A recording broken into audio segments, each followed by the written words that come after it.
Bonjour à toutes et tous. Donc on va faire cette présentation à deux voix. Je passerai la parole à Vincent une fois que j'aurai bien débuté la présentation.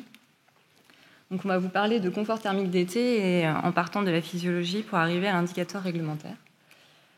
Donc comme vous le savez tous, la nouvelle réglementation environnementale est entrée en vigueur en 2022 et elle ambitionne de relever les exigences de performance énergétique des bâtiments, mais fixe également de nouveaux objectifs pour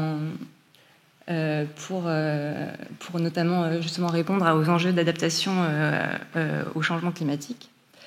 En ce qui concerne les données climatiques de référence, la RT 2012 se basait sur des données climatiques de référence typiques des 30 dernières années, tandis que la RE 2020 propose une mise à jour de ces données climatiques et intègre une séquence caniculaire du type 2003 dont on a parlé tout à l'heure. Au niveau du bâtiment, la RT 2012 proposait un indicateur appelé température intérieure conventionnelle ou TIC, qui représentait une température maximale atteinte dans un logement après 5 jours de forte chaleur. Cet indicateur était comparé à une valeur de référence qui était spécifique à chaque zone climatique, mais qui finalement, d'après les retours d'expérience, représentait mal le ressenti des usagers du bâtiment, et de plus était finalement une valeur peu contraignante en termes de confort d'été. Par exemple, à Toulouse, cette valeur de référence, elle était de 33 degrés, quand on sait que finalement, les maisons traditionnelles, la température à l'intérieur de ces maisons dépasse rarement 27 ou 28 degrés. La nouvelle réglementation, elle, la RE 2020, introduit un nouvel indicateur, le degré-heure. Ce degré-heure, il s'apparente à un compteur qui cumule au cours d'une année complète le nombre de degrés inconfortables au pas de temps horaire. Ces degrés inconfortables, ils représentent tous les degrés passés au-dessus d'un seuil situé entre 26 et 28 degrés, qui varie en fonction des conditions climatiques extérieures. De fait, cet indicateur tente de se rapprocher de l'adaptation physiologique des individus grâce à la prise en compte des conditions vécues à l'extérieur dans les jours précédents, et tend donc aussi à être plus représentatif du confort réellement perçu à l'intérieur d'un bâtiment. Donc pour vérifier la réalité de ce ressenti et de cette perception du confort à l'intérieur pour les occupants d'un bâtiment, il est important de bien connaître les mécanismes physiologiques de régulation thermique et de connaître également les outils à notre disposition pour les mesurer. Donc, les mécanismes physiologiques mis en jeu pour réduire la température corporelle lors de l'exposition à la chaleur, c'est principalement la respiration, la convection, la conduction, le rayonnement infrarouge et l'évaporation par la sueur. Ces mécanismes ils sont influencés par différents paramètres, notamment issus du métabolisme, donc par exemple le sexe ou l'âge de l'individu en question. Et l'objectif de mesurer ces différents paramètres, c'est de pouvoir caractériser physiologiquement la perception et donc d'objectiver les mesures de perception grâce à des paramètres qui varient de manière inconsciente. Donc on peut par exemple mesurer la température de peau grâce à des capteurs qu'on fixe, des capteurs de température fixés directement sur la peau des individus. On peut aussi mesurer la fréquence cardiaque grâce à des montres connectées par exemple. Ensuite, une fois ces mécanismes physiologiques mis en œuvre par le corps humain, finalement l'information est interprétée et traitée par le cerveau et transformée en une perception qui est déclarée. Cette perception, elle est également influencée par des paramètres extérieurs plutôt comportementaux de l'individu, notamment le niveau de vêture et le niveau d'activité. L'objectif là de mesurer la perception des individus, c'est de pouvoir qualifier et de quantifier la perception de l'environnement thermique par l'individu grâce à des échelles de perception thermique. Ces différentes échelles nous permettent d'atteindre différentes dimensions de la perception. Par exemple, la sensation thermique, est-ce que j'ai plutôt chaud, est-ce que j'ai plutôt froid ? Le niveau de confort thermique, l'acceptabilité et la satisfaction de l'environnement thermique. Au CSTB, on a développé un outil que vous pouvez voir sur l'image à gauche de la slide, qu'on appelle la box confort. Cette box, elle nous permet de recueillir la perception des occupants sur un temps plus ou moins long directement dans leur logement via des échelles sur un écran tactile. Donc là, vous avez l'exemple d'une échelle où chaque sujet, finalement, choisit la modalité qui correspond le mieux à son ressenti, à sa perception du moment. Et ces 4 dimensions, elles sont complémentaires puisque on peut être, par exemple, avoir légèrement chaud et finalement se sentir tout à fait confortable et dans un environnement tout à fait acceptable. Et enfin, il y a des paramètres physiques qui influencent cette perception de l'environnement, des paramètres plutôt liés aux conditions extérieures météorologiques et des conditions ensuite à l'intérieur du bâtiment qui dépendent de ces conditions limites à l'extérieur, qui sont par exemple la température d'air, la vitesse d'air, l'humidité relative ou le rayonnement. Là, l'objectif de mesurer cette brique plutôt de paramètres environnementaux, c'est de pouvoir caractériser la thermophysique du bâtiment et ensuite c'est finalement l'utilisation de ces 3 briques de mesure complémentaires, physiologiques, perceptives et environnementales, qui constituent la méthodologie que le CSTB met en place pour pouvoir aller caractériser la perception des individus et leur niveau de confort thermique. Donc aujourd'hui, on va essayer de répondre à 3 questions en se basant sur un cas d'étude qu'on a eu la chance de pouvoir expérimenter avec Soprema et Vincent Barraud ici présent. D'abord, est-ce que les indicateurs physiologiques peuvent contribuer à objectiver la perception du confort thermique dans les bâtiments? J'ai une animation. Ensuite, quelle dimension de la perception l'indicateur DH reflète-t-il le plus? Et est-ce que l'expérimentation permet d'affiner les seuils d'inconfort définis dans le calcul du DH? Et enfin, peut-on quantifier les périodes d'inconfort thermique à partir de la thermophysique du bâtiment? Je laisse maintenant la parole à Vincent Barraud qui va vous présenter le cas d'étude. Merci, Gonel. Donc, bonjour à tous, je suis Vincent Barraud, je suis responsable recherche et développement sur les mousses polymères isolantes du groupe Soprema. Alors, pour ceux qui ne connaissent pas Soprema, Soprema est une entreprise, c'est plutôt un groupe familial français indépendant depuis sa création en 1908 et spécialisé dans le domaine de l'enveloppe du bâtiment. Tout ce qui est étanchéité, isolation, panneaux photovoltaïques, végétalisation, bon, beaucoup de choses. Et les chiffres clés, on va dire, on est 12 000 collaborateurs, on a à peu près 130 sites de production, on fait un chiffre d'affaires de 5 milliards, on a 48 centres de formation, 25 centres de R&D. Donc, Soprema a fait le pari, en fait, de construire et de concevoir un bâtiment démonstrateur centré R&D sans climatisation. Mais ce pari, est-ce que le confort était-il là ou est-ce qu'on a fait une grossière erreur, c'est-à-dire que les gens se sentaient pas bien? Donc en été 2023, avec le CSTB, le service Pulse, on a fait une expérimentation in situ pour mesurer la perception du confort thermique du bâtiment et des occupants.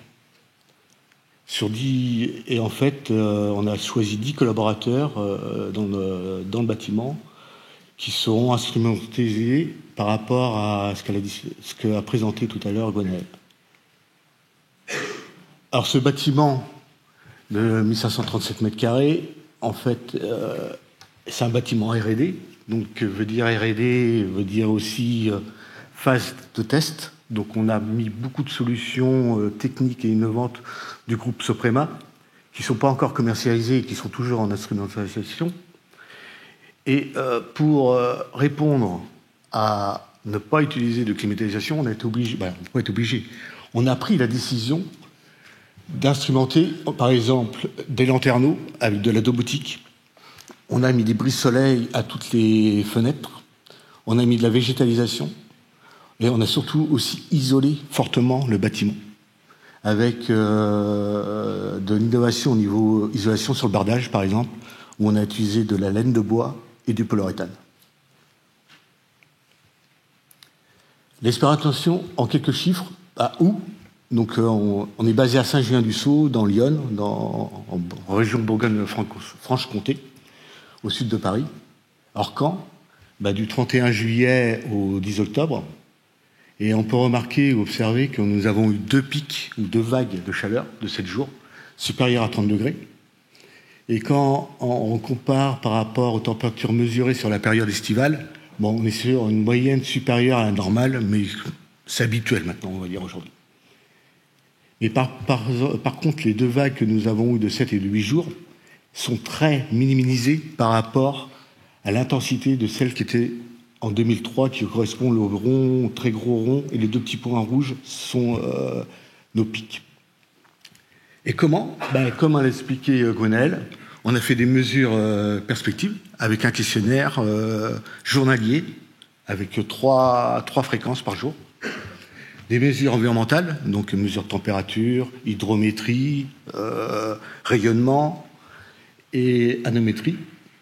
Puis des mesures physiologiques qui ont duré une semaine sur nos collaborateurs, où on a mesuré les températures, la teneur de sueur, et ainsi de suite.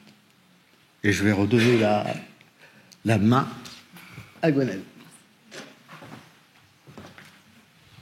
Donc, cette slide elle va vous présenter une sorte de bilan global de la perception finalement du confort thermique qui a été enregistré dans ce bâtiment cet été. Donc, ce graphique il représente la répartition des réponses des occupants du bâtiment sur la dimension de la perception thermique. Donc, ce qu'on remarque, c'est que finalement, la sensation thermique majoritairement ressentie dans ce bâtiment, ça a été d'avoir ni chaud ni froid à 58%, légèrement froid à 19%, suivi de légèrement chaud à 17%, chaud et très chaud, finalement, ça a été des modalités très peu utilisées. Et donc, on a dupliqué cette analyse sur les 3 autres dimensions, le confort, l'acceptabilité et la satisfaction. Et ce qu'on peut en retirer, c'est que finalement, ce bâtiment, il est globalement confortable dans 73% des cas, acceptable ou tout à fait acceptable dans 97% des réponses, et globalement satisfaisant dans 95% des réponses également.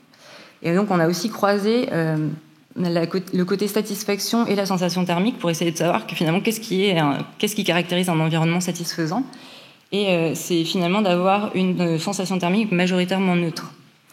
On a également évalué l'homogénéité des réponses obtenues, puisque ce sont des réponses ponctuelles qui ont été demandées à différents horaires de la journée, et on voit que finalement cette homogénéité elle est bonne, les réponses sont bien réparties sur la journée, donc on n'observe pas un phénomène par exemple où on a eu plus de réponses le matin, ce qui tire finalement le résultat vers plus de confort quand on voit que l'inconfort apparaît l'après-midi. Donc pour répondre à la première question posée à la recherche de tout à l'heure, je vous présente ce graphique qui représente les températures de peau globales enregistrées en fonction des sensations thermiques déclarées par les occupants du bâtiment.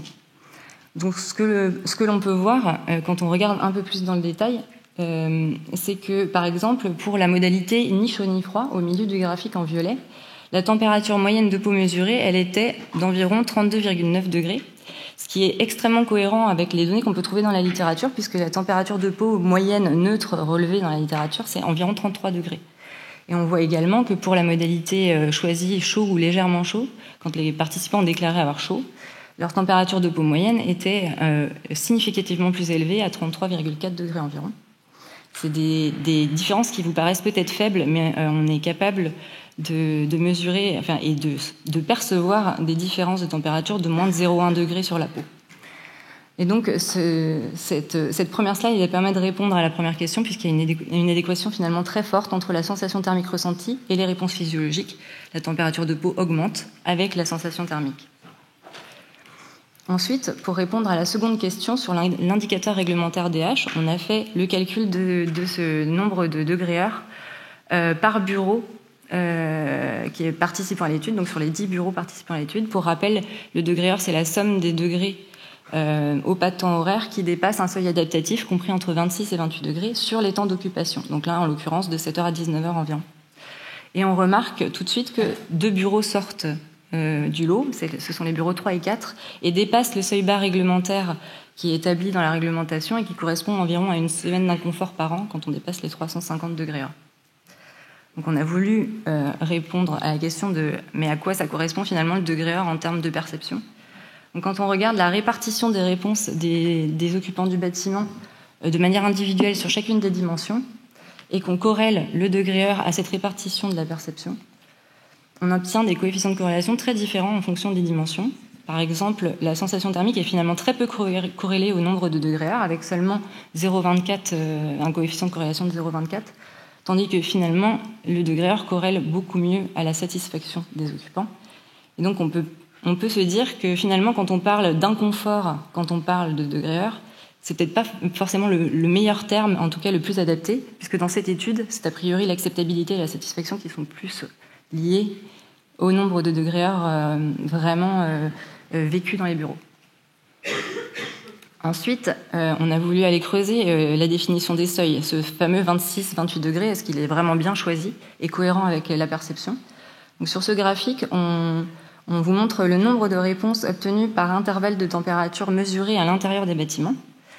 Et on a regardé la moyenne de cette température intérieure par modalité de réponse, là, en l'occurrence sur la question du niveau de confort. Donc on voit que la température moyenne à l'intérieur des bureaux, quand la personne a déclaré être confortable, elle est de 23,2 degrés. Quand elle a déclaré être légèrement inconfortable, elle est de 24,6 degrés. Quand elle a déclaré être inconfortable, 26,8 degrés. Et quand elle a déclaré être très inconfortable, 28 degrés. 28,8, pardon. Et donc on a dupliqué également cette analyse sur l'acceptabilité et la satisfaction, puisque c'est finalement les dimensions les plus corrélées au DH. Et ce qu'on remarque, c'est que les seuils choisis pour le calcul des DH sont très cohérents avec la perception des usagers. Le seuil adaptatif utilisé est compris entre 26 et 28 degrés. Il correspond à une sensation thermique chaude. Un ressenti inconfortable est tout juste inacceptable. Et les seuils critiques de sensation thermique très chaude, d'inconfort extrême et de très grande inacceptabilité se situent au-dessus de ces 28 degrés. Et enfin, pour répondre à la dernière question très rapidement, on a voulu quantifier du coup, les périodes d'inconfort thermique à partir de la thermophysique du bâtiment, parce qu'on a enregistré cette perception à des intervalles de temps finalement ponctuels, et on a voulu le traduire en une perception globale. Donc on a repris les réponses des participants pour la définition de ces seuils, la définition des degrés heures pour le mode de calcul, et on a projeté les horaires d'inconfort par bureau sur le temps total d'expérimentation. Ce qu'on remarque, c'est que ça corrèle très bien au degré heure, puisque les bureaux 3 et 4, finalement, passent à peu près la moitié du temps, projeté en tout cas, en inconfort. Et donc on avait fait une petite vidéo, mais je pense que... malheureusement. Elle se lance.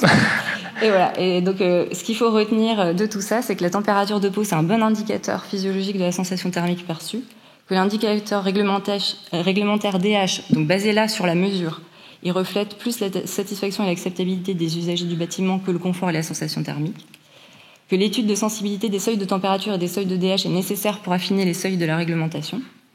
Qu'une échelle de confort issue de la perception des usagers a permis de quantifier les temps d'inconfort thermique à partir de la thermophysique du bâtiment. Pour Soprema, en deux mots. Ouais. C'est un pari réussi, on va dire. Après, on a vu les problèmes d'orientation, parce que les bureaux 3 et 4, c'est l'orientation sud, plein sud.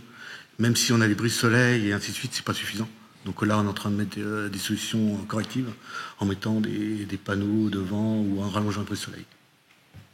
Merci. Et pour conclure, on a d'autres projets sur le confort thermique qui vont nous donner la chance de continuer sur ce sujet, notamment en faisant des expérimentations dans des logements, par exemple, ou dans d'autres types de bureaux en France métropolitaine et dans les DROM, pour challenger la réglementation avec la réalité du terrain. Je vous remercie. Parfait, merci beaucoup, Gwenaëlle et Vincent, pour ces explications très claires. Votre intervention nous permet d'inaugurer la séquence de questions. Donc, vous pouvez poser des questions ici dans la salle, dans cet auditorium, et puis aussi pour ceux qui nous regardent, puisqu'à travers le petit chat, on peut récupérer des questions. Alors, est-ce qu'on a déjà des questions dans la salle? On dit que la première est la plus difficile, mais la première intervention, c'est certainement la plus difficile. Est-ce qu'on a des questions dans la salle? Oui, juste ici, à ma droite. Je vois une main qui s'est levée. Merci. Philippe. Allez, on vous écoute. Ma question est la suivante, ce bâtiment a été construit en zone périurbaine, je présume. Est-ce que la prise en compte des îlots de chaleur liés à la concentration urbaine pour des bâtiments de bureaux, voire d'habitation, est un projet qui sera pris en compte plus tard dans un autre projet pour affiner ces mesures? Alors, ce bâtiment, il a été plutôt construit en zone industrielle.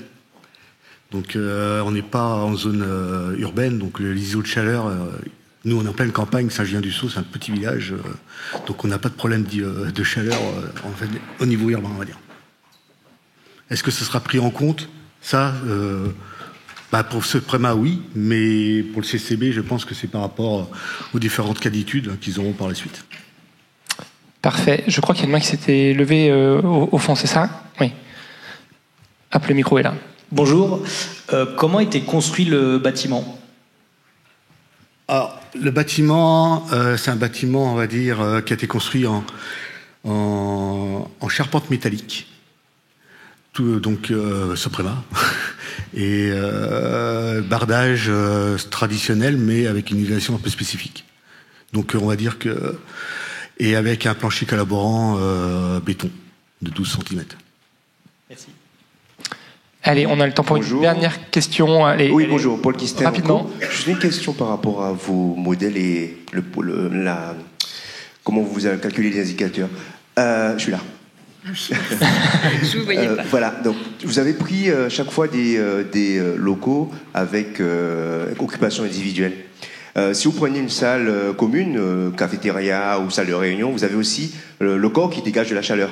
Donc comment vous allez traiter ce paramètre-là dans vos modélisations et surtout dans le cas de Suprema, est-ce que vous avez pensé à faire une étude spécifique pour ces salles où il peut y avoir beaucoup de chaleur dégagée humainement? Alors pour répondre, c'est pas que des bureaux individuels. On va dire les bureaux 3 et 4, où là il y a un fort DH, c'est des bureaux individuels, mais aussi on avait des home office où il y avait, on va dire, une place, on va dire une surface de 30 mètres carrés avec 9 bureaux à l'intérieur. Donc on a pris en compte votre remarque.